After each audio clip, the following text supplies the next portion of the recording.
सोचिए, एक ऐसा पैसा जो कागज का नहीं है, फिर भी वो एक असली नोट है। एक ऐसा पैसा जिसे खर्च करने के लिए आपको बैंक अकाउंट की भी जरूरत नहीं है।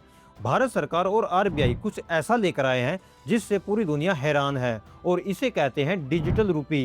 लेकिन क्या ये सिर्फ यूपीआई जैसा है या फिर इसके पीछे कोई बहुत बड़ा खतरा छुपा हुआ है? आज इस वीडियो में हम उस सच को जानेंगे जो शायद ही किसी न्यूज चैनल ने आपको बताया होगा। वीडियो के अंत तक आप समझ जाएंगे कि आपकी मेहनत की कमाई अब किस शक्ल में बदलने वाली है। हम सब ने पिछले कुछ सालों से भारत को बदलता हुआ देखा है। जेब में कैश रखने वाले लोग अब सीधा क्यूआर कोड को स्कैन करते हैं।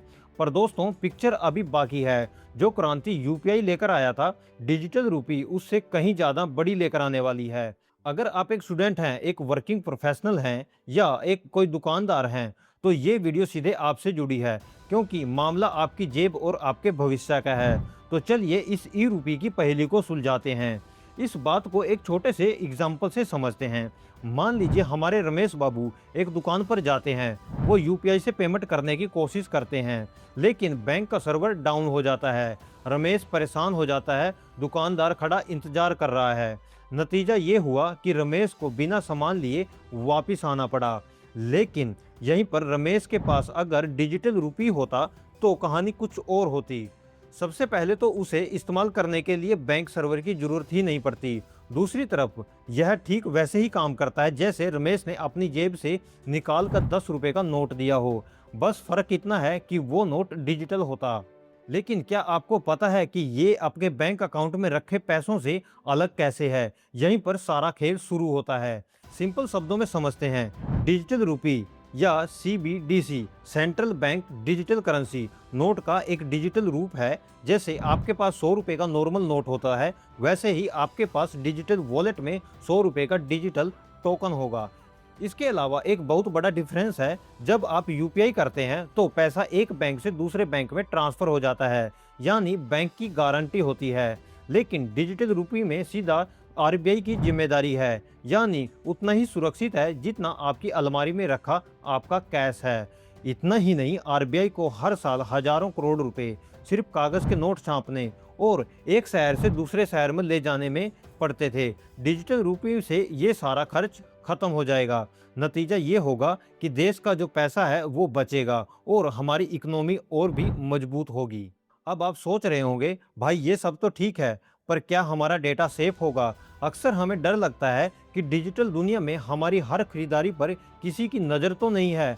हालांकि आरबीआई ने भरोसा दिलाया है कि डिजिटल रुपी में भी वैसी ही प्राइवेसी देखने को मिलेगी जैसी आपको यूपीआई में मिली थी। मान लीजिए आप किसी को मदद करने के लिए कुछ पैसा देना चाहते हैं और आप नहीं चाहते कि बैंक स्टेटमेंट में उसका नाम आए, तो डिजिटल रुपी शायद इस समस्या का समाधान बन जाए।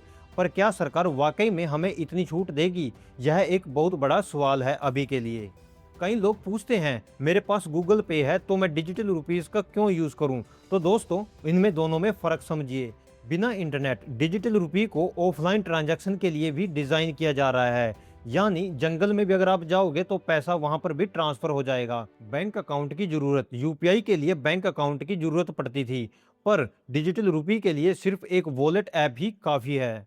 कोई ट्रांजैक्शन फेल नहीं, मतलब बैंक का सर्वर डाउन होने का झंझट ही खत्म हो गया है। और रुकिए, क्या इसके कुछ और नुकसान भी हैं? क्या हमारे बैंक बंद हो जाएंगे? तो चलिए जानते हैं। तो अपनी जानकारी बढ़ाएं, अपने बैंक ऐप पर चेक करें कि डिजिटल रुपी का ऑप्शन दिया है, क्योंकि ये अभी टेस्टिंग मोड में है। छोटे अमाउंट से शुरू करें। जब यह सबके लिए अवेलेबल हो जाए तो पहले छोटे छोटे लेन देन करें, ताकि आप इसके इकोसिस्टम को समझ सकें।